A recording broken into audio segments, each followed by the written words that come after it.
और अब देहरादून से एक ब्रेकिंग न्यूज। उत्तराखंड में 48 घंटे में कई जगहों पर बारिश का अलर्ट जारी किया गया है कि उत्तराखंड में कई जगहों पर 48 घंटे में बारिश होगी। मौसम विभाग का अलर्ट, बारिश को लेकर मौसम विभाग ने अलर्ट जारी किया है। देहरादून, पौड़ी, नैनीताल में बारिश हो सकती है, तो टिहरी, चंपावत और पिथौरागढ़ में भी बारिश की आशंका है। पौड़ी, नैनीताल में बारिश हो सकती है, तो टिहरी, चंपावत, पिथौरागढ़ के लिए भी अलर्ट जारी किया गया है। मौसम विभाग का यह अलर्ट है बारिश का।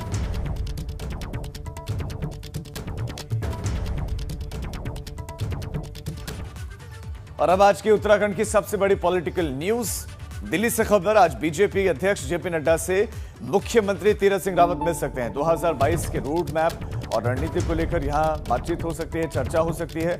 मुख्यमंत्री के चुनाव लड़ने को लेकर भी हाईकमान फैसला ले सकता है कि मुख्यमंत्री उपचुनाव लड़े, और मुख्यमंत्री के चुनाव लड़ने को लेकर कोई फैसला लिया जा सकता है। तस्वीर क्लियर, तस्वीर साफ हो सकती है, क्योंकि मुख्यमंत्री के साथ अधिकारी भी गए हुए हैं।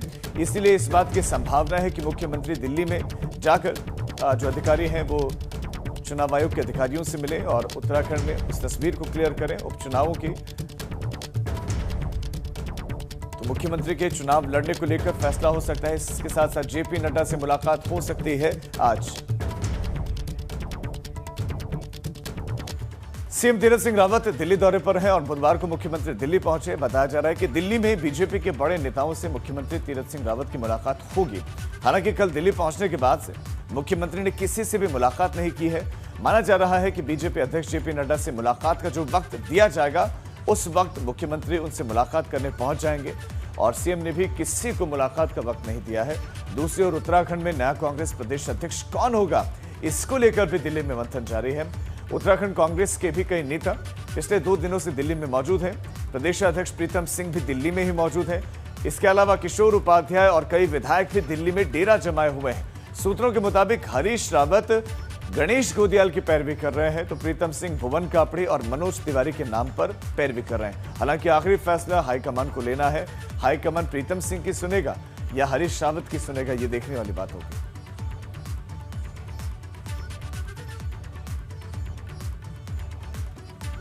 और अविनाश तिवारी हमारे संवाददाता दिल्ली से हमारे साथ ज्यादा जानकारी के साथ जुड़ गए हैं। अविनाश, सबसे पहले दर्शकों को आप बताएं, मुख्यमंत्री चूंकि पहुंच गए हैं, मुख्यमंत्री ने मिलने का वक्त मांगा है जेपी नड्डा से, क्या वो वक्त मिला, आज का वक्त मिला या नहीं मिला?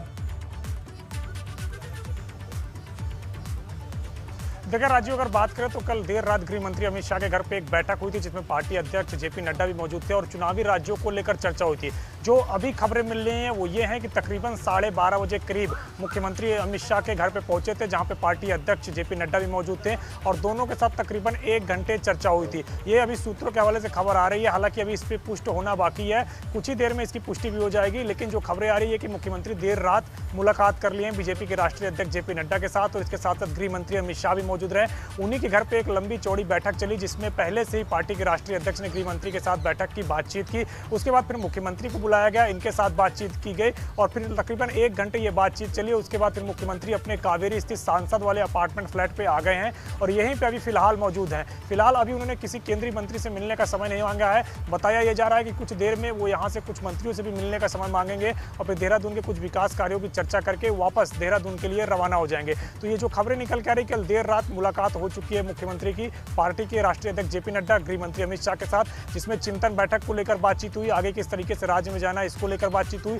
उपचुनाव को लेकर जिस तरीके से एक स्थिति पैदा हो रही है कि जो रिप्रेजेंटेटिव एक्ट है 151A, उसके अनुसार उपचुनाव होना मुश्किल सा लग रहा है, लेकिन विशेष परिस्थितियों में चुनाव आयोग उपचुनाव करा सकता है। क्योंकि ऐसा हमने पहले भी देखा इतिहास में कि जब उड़ीसा में विधानसभा का कार्यकाल खत्म होने में 1 साल से कम का वक्त बचा था और मुख्यमंत्री ने वहां पे शपथ ली थी, तो वहां पे उपचुनाव कराए गए थे। तो विशेष परिस्थितियों में उपचुनाव कराए जा सकते हैं, तो इसको लेकर भी तमाम तरीके से चर्चा हुई है। कई तरह की चर्चाएं हो सकती हैं, रूप से वहां पे चर्चा की है। अविनाश, आपके पास लौट रहे हैं एक और बहुत महत्वपूर्ण खबर जो दिल्ली में ही चल रहा है इस वक्त, उस पर हमारे संवाददाता विनोद देहरादून से हमारे साथ जुड़ गए। विनोद, आप दर्शकों को समझाएं कि इस वक्त कांग्रेस प्रदेशाध्यक्ष का पद इतना महत्वपूर्ण क्यों चला है, आखिर देरी की वजह क्या है, किस नाम पर सबसे ज्यादा जोर दिया जा रहा है, क्या क्या चर्चाएं चल रही हैं?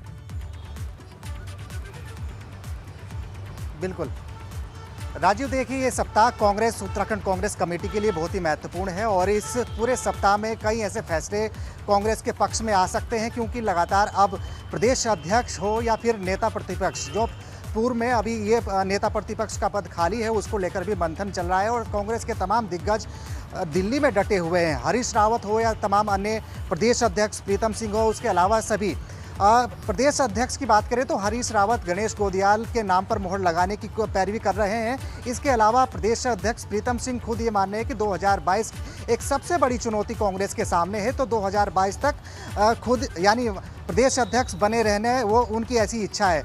लगातार अब ये भी माना जा रहा है कि जिस तरह से नेता प्रतिपक्ष इंदिरा हृदय का निधन हो गया था, उसके बाद में ठीक इस पद पर किस नेता की दावेदारी होगी, किसको बैठाया जाएगा, तो तमाम ऐसे मंथन चल रहे हैं। और तमाम इस पूरे घटनाक्रम के बाद में ये जरूर माना जा रहा है कि अब 2022 की सबसे बड़ी अगर चुनौती कांग्रेस के सामने है तो वो एकजुटता होगी, क्योंकि अब लगातार ये तमाम ऐसे खटास और एक जो धड़ों में कांग्रेस यहाँ पर बढ़ती नजर आ रही थी। तो दिल्ली आलाकमान क्या फैसला लेता है और इस अपडेट इस पर ले लेते हैं विनोद, बिल्कुल इस पर अपडेट ले लेते हैं। अविनाश हमारे साथ दिल्ली से बने हुए। अविनाश, कांग्रेस में मंथन का दौर जारी है, क्यों नहीं किसी एक के नाम पर मोहर लग पा रही है, आखिर देरी की वजह क्या है और कौन कौन से नामों पर वहां चर्चा हो रही है, दबाव बनाया जा रहा है कि इस नाम को प्रदेश अध्यक्ष बना दिया जाए?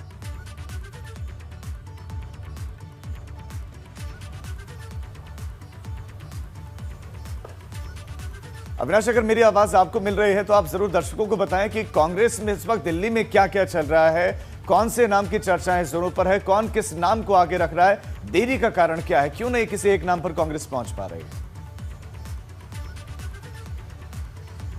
देखिए राजीव, अगर बात करें तो हरीश रावत जहां पे अपने लिए लॉबिंग कर रहे हैं, गणेश गोदियाल को प्रदेश अध्यक्ष बनाने के लिए लॉबिंग कर रहे हैं, तो वहीं पर अगर बात करें तो प्रीतम सिंह भी भुवन कापड़े, मनोज तिवारी के लिए लॉबिंग कर रहे हैं। यहाँ पे जो खास तौर से चर्चा चल रही है नामों को लेकर, वो जो पार्टी के प्रभारी हैं देवेंद्र यादव, उन्होंने जो नाम भेजा है पार्टी के जो बड़े नेता हैं, चाहे सोनिया गांधी हो चाहे राहुल गांधी हो, उनको जो नाम भेजे उनमें अगर बात करें तो भुवन कापड़ी है, इसके अलावा अगर बात करें गणेश गोदियाल है, मनोज तिवारी हैं, प्रकाश जोशी है, तो इनका नाम भेजा गया। चूंकि आखिरी डिसीजन राहुल गांधी को लेना है, क्योंकि राहुल गांधी के ही फैसले पर ही आगे जो इस तरीके से तमाम सारे काम होने हैं, इसी को लेकर इंतजार चल रहा है कि राहुल गांधी सोनिया गांधी के साथ मिलकर जब ये फैसला लेंगे कि उत्तराखंड का कौन अगला कांग्रेस का अध्यक्ष होगा, उसके बाद ही कांग्रेस के अध्यक्ष की घोषणा की जाएगी।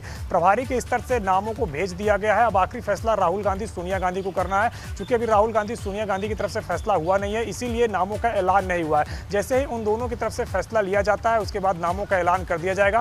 प्रदेश अध्यक्ष और सीएलपी लीडर दोनों के नामों का एक साथ ऐलान किया जाएगा, क्योंकि प्रीतम सिंह चाह रहे हैं कि अगर मैं सीएलपी लीडर बनूं तो मेरे ही जो है खेमे का प्रदेश अध्यक्ष रहे, या फिर यानी कि जो दोनों गुट हैं, अविनाश ये प्रयास करें। लेकिन अविनाश, इस बीच में एक अपडेट आपसे चाहते हैं, क्योंकि मुख्यमंत्री दिल्ली में है, सूत्रों के हवाले से खबर है कि क्या उन्होंने जेपी नड्डा से मुलाकात कर ली है या नहीं कर ली, इस बारे में आप दर्शकों को बताएं कि क्या उनकी मुलाकात हुई या नहीं, सूत्र क्या जानकारी दे रहे हैं? देखिए राजीव, अगर बात करें तो मुख्यमंत्री कल देर रात लगभग 12 बजे के बाद वो अपने आवास कावेरी स्थित अपार्टमेंट से निकले और पार्टी के जो गृह मंत्री हैं अमित शाह, उनके घर पे पहुंचे। और वहां पे अगर बात करें तो पहले से पार्टी के राष्ट्रीय अध्यक्ष जेपी नड्डा मौजूद थे। बताया ये जा रहा है सूत्रों के अनुसार कि वहीं पर यह मुलाकात हुई है और विस्तृत बातचीत हुई है कि उत्तराखंड में आगे किस तरीके से पार्टी की भूमिका रहनी चाहिए, सरकार की भूमिका रहनी चाहिए।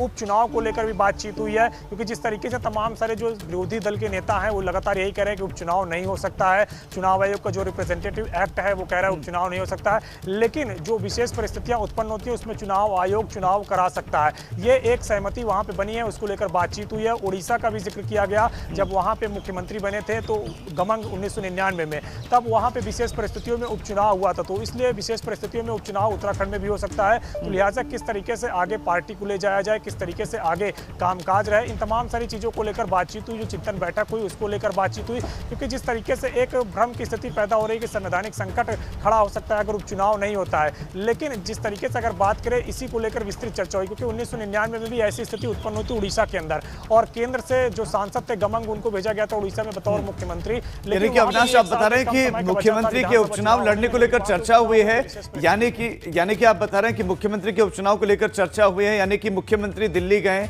यही एक वजह है कि उपचुनाव कहां कब लड़ना है, कैसे लड़ना है, क्या क्या परिस्थितियां हैं, कौन कौन से कानून, इन तमाम विषयों पर बताया चर्चा हुई। तो क्या एक बार फिर से मुलाकात हो सकती है जेपी नड्डा से, या मुलाकात हो चुकी है उनकी, अब चुनाव आयोग से बातचीत और उसके बाद वापस उत्तराखंड रवाना? देखिए, अगर बात करें तो उनकी मुलाकात हो चुकी है। लगभग जो हमारे जो सूत्र बता रहे हैं वो एक पुष्ट खबर है कि मुलाकात हो चुकी है। अब यहाँ से वो कुछ केंद्रीय मंत्रियों के साथ मुलाकात करके वापस देहरादून के लिए निकलेंगे। चूंकि कल देर रात जब मुलाकात हो चुकी है तो अब दोबारा मुलाकात नहीं होगी पार्टी के राष्ट्रीय अध्यक्ष से या गृह मंत्री से। हाँ, कुछ केंद्रीय मंत्रियों से जरूर वो मुलाकात करेंगे और यहाँ से मुलाकात करके फिर वो वापस देहरादून के लिए निकलेंगे। बहुत शुक्रिया अविनाश आपका इस तमाम जानकारी के लिए। विनोद, आपका भी शुक्रिया। तो ये बहुत बड़ी खबर आपको दे रहे हैं, मतलब चारधाम यात्रा